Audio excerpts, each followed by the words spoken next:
जय श्री राधे कृष्णा। जय सिया राम। दोस्तों, तो कैसे हैं आप लोग? उम्मीद करता हूँ सब बढ़िया होंगे, अच्छे होंगे। कुत्ते का जन्म क्यों मिलता है? दोस्तों, आज का विषय है कि क्यों लगाई एक कुत्ते ने भगवान श्री राम के दरबार में न्याय की गुहार। कुछ लोगों ने इस बात पर सवाल उठाया कि एक कुत्ता किस श्रेणी में आता है, वह भला किस प्रकार अपनी बात कह सकता है, और भगवान श्री राम ने उसकी बातों को कैसे समझ लिया। मुझे लगता है कि ये बात मैं सिर्फ नास्तिक लोगों को नहीं समझा सकता, बाकी जो भगवान को मानने वाले हैं वो सब जानते हैं कि भगवान हर जीव की मन की बात को सुन लेते हैं, इसीलिए तो वो भगवान हैं। दोस्तों, इससे पहले कि आप इस कहानी में खो जाएं, इस चैनल को सब्सक्राइब ज़रूर कर लें। तो चलिए कहानी प्रारंभ करते हैं। दोस्तों, इस कहानी में बताया गया है कि कौन से कर्म करने वाले को कुत्ते की योनि में जन्म मिलता है। एक समय भगवान श्री राम अपने दरबार में बैठे हुए थे, तभी उन्होंने एक कुत्ते की रोने की आवाज़ सुनी। जब इस तरह उनके दरबार पर कुत्ते को रोते हुए 3 दिन हो गए, तब राम जी ने देखा कि यह श्वान तीसरे दिन भी मेरे दरबार में पड़ा रो रहा है। मुझे इस बात को जानना चाहिए कि यह कुत्ता क्यों रो रहा है। यही सोचकर प्रभु श्री राम ने उस कुत्ते को दरबार में बुलाने के लिए अपने कुछ दूतों को भेजा, लेकिन उस कुत्ते ने दूतों को स्पष्ट शब्दों में कहा कि हे महानुभाव, मुझे पाप योनि में जन्म मिला है, इसीलिए मैं दरबार में नहीं जा सकता। मेरे लिए कुछ स्थान वर्जित हैं, जैसे कोई मंदिर, यज्ञशाला, हवन ग्रह, तुलसी के उद्यान, किसी सभा या मठ में, राजभवन या गौशाला, पवित्र तीर्थ स्थल, रसोई घर, स्नान संध्या करने की स्थल में जाने के योग्य नहीं हूँ। तुम जाकर श्री राम से कह दो कि वे स्वयं आकर मेरे पीड़ा को सुने। सज्जनों, दूतों ने कुत्ते के कहे अनुसार प्रभु श्री राम को उसकी सारी बात सुनाई। इतना सुनते ही श्री रामचंद्र जी उस कुत्ते के समीप पहुँचे और उसके रोने का कारण पूछा। कुत्ता कहने लगा, हे दीन वत्सल, आपने मेरे लिए बहुत कष्ट किया है, जो आप स्वयं चलकर मेरे पास आए हो। हे महाराज, मैं आपसे न्याय मांगने आया हूँ। मैंने सुना है कि आप किसी के साथ भेदभाव नहीं करते, इसीलिए मैं एक विशुद्ध प्राणी तुम्हारे दर पर आया हूँ। मैंने कोई अपराध नहीं किया है, फिर भी एक सन्यासी ने मुझे पत्थर से मारा है, जिसके कारण मेरा पैर टूट गया। मुझे चलने में बड़ा कष्ट हो रहा है।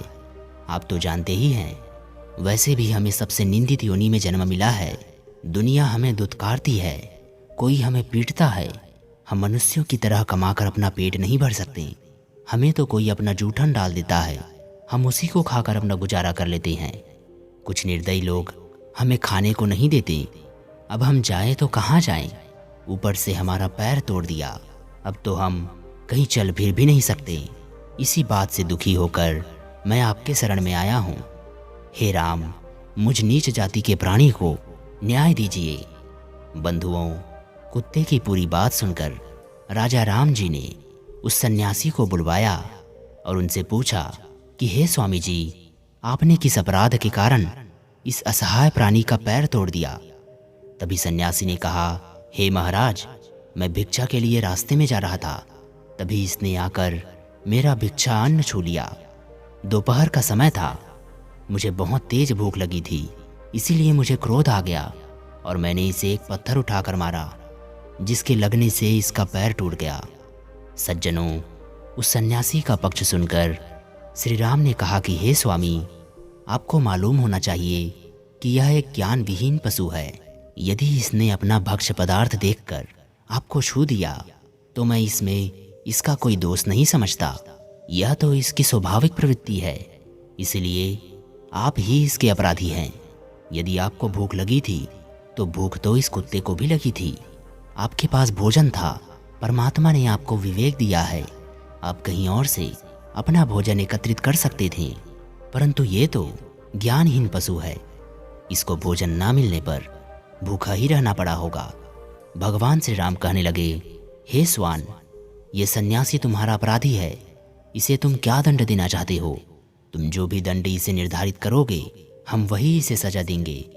तभी कुत्ते ने कहा, हे प्रभु, इस सन्यासी को किसी शिवालय का महंत बना दीजिए, क्योंकि इसके अंदर लोभ, लालच, क्रोध, ईर्ष्या, द्वेष और घृणा कूट कूट कर भरी है। इसे अपने ही अवगुणों से अपनी गलती का दंड मिल जाएगा।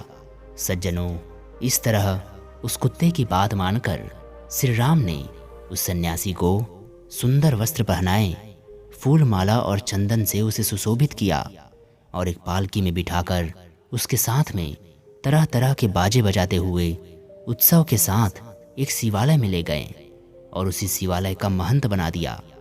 मित्रों, उस समय अज्ञानवश वह सन्यासी बहुत प्रसन्न होते हुए अपना भाग्योदय समझ रहा था। इधर ऐसी न्याय व्यवस्था को देखकर दरबार के कुछ लोग बड़े विस्मय में पड़ गए।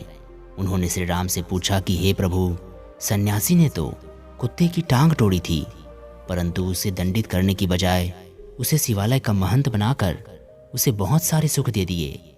इस रहस्य को हम समझ नहीं पाए, इसका क्या अर्थ है? तभी कुत्ता कहने लगा, हे समाज सभा, कुछ स्थान ऐसे होते हैं जहाँ लोभी, लालची, काम क्रोधी, ईर्ष्यालु और घृणा करने वाले लोगों को नहीं रहना चाहिए। जैसे खेत में अन्न रखाने वाला, शिवालय, मठ, बगीचा, दानगृह, इन स्थानों पर रहने वाला, अनाथ स्त्री और बालकों का धन हरण करने वाला, गाय, विप्र और शिव को अर्पण किए गए धन को खाने वाला, अन्याय करने वाले का धन, राजा के घर पर पहुंचे याचक को भगाने वाला, दूसरे के धन को हड़पने वाला, प्रायश्चित के लिए दिए गए धन को लेने वाला, ब्राह्मण भोजन के लिए जुटाई गई सामग्री में से चोरी करने वाला और बेईमानी करके अधिक धन इकट्ठा करने वाला, ऐसे लोगों को मरने के बाद कुत्ते का जन्म मिलता है। कुत्ता कहने लगा, हे समाज सभा, मैं भी अपने पूर्व जन्म में एक मठ का महंत था। लोभी लालची स्वभाव के चलते मैंने मठ पर आए हुए धन को धर्म कर्म में ना लगाकर स्वयं उसका उपभोग किया, इसीलिए मैंने कुत्ते की योनि पाई है। सज्जनों, इसका अर्थ ये बिल्कुल नहीं है कि हर एक शिवालय के महंत को कुत्ते की योनि में जन्म लेना पड़ता है। जो महंत ईमानदारी से मठ की सेवा करते हैं और उस पर आए हुए धन को असहाय लोगों में, दीन दुखियों में या धर्म कर्म में, पूजा पाठ में लगाते हैं, ऐसे महंत भगवान के धाम में जाकर उनके सेवक बन जाते हैं। कर्म की गति बड़ी विचित्र है। कुत्ते के द्वारा बनाए गए महंत ने अपने स्वभाव के चलते सारे जीवन जो पाप कर्म किए, उन पापों के कारण उसको अगला जन्म कुत्ते का मिला। सज्जनों, कहाँ वह कुत्ता होकर के मुक्त हो गया और कहाँ वह सन्यासी होकर के कुत्ता हो गया। दोस्तों, यह वीडियो आपको पसंद आया हो तो आप कमेंट बॉक्स में जय श्री राम लिख सकते हैं। इस वीडियो को बनाने का उद्देश्य किसी की भावनाओं को आहत करना नहीं है, बल्कि समाज में सही संदेश जाए, इसीलिए हमने इसे प्रसारित किया है। तो दोस्तों, मिलते हैं आपसे अगली कहानी में। तब तक के लिए अपना ध्यान रखिएगा और आनंदित रहिए। जय श्री राधे कृष्णा, जय सिया राम।